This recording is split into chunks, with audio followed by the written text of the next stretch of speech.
Na nadchádzajúcu silvestrovskú párty som pre našich hostí okrem iného pripravil aj ruské vajce.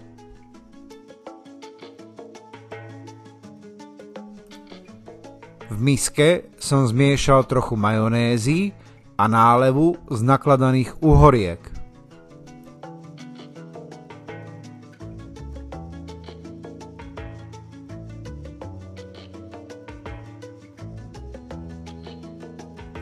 Mala by vám z toho vzniknúť taká rečia majonézová omáčka, s ktorou sa vo finále prelieva vajíčko.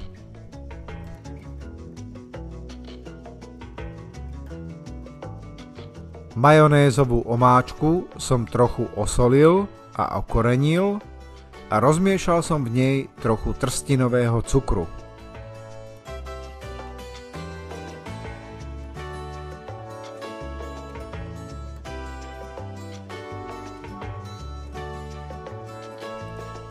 Samozrejme, nezabudnite ju ochutnať a podľa vašej chuti dosoliť alebo dokoreniť. Nakladanú uhorku som nakrojil na plátky.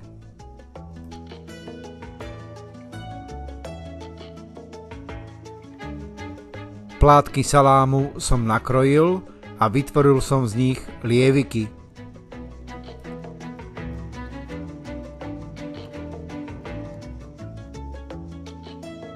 Nakladanú kápiu som nakrájal na tenšie prúžky. No a ideme vytvoriť misku s ruským vajcom. Takže do misky som dal domáci vlašský šalát. Odkaz na jeho prípravu nájdete pod videom.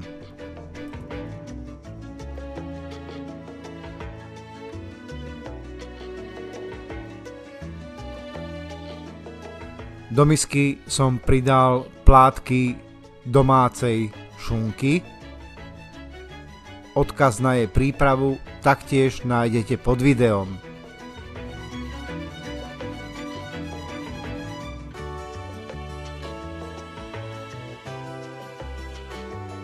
Do misky som dal aj salámové kornútky.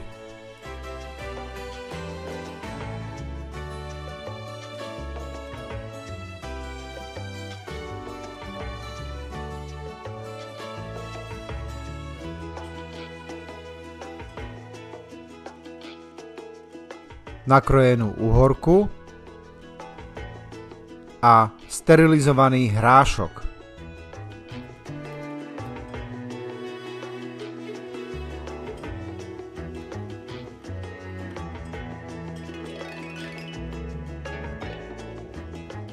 Potom som v miske rozložil nakrájanú kápiu.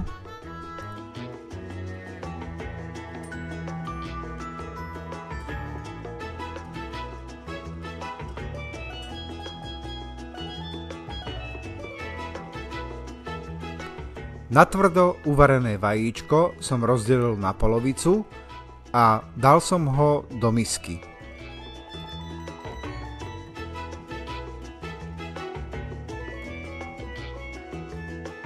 Nakoniec som na vajíčko pridal majonézovú omáčku.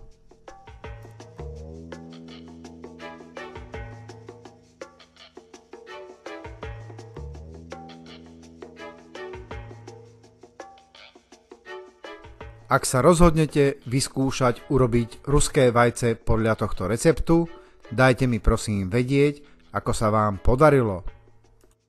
Nakoniec vám zaželám už iba dobrú chuť a do nového roku len to najlepšie.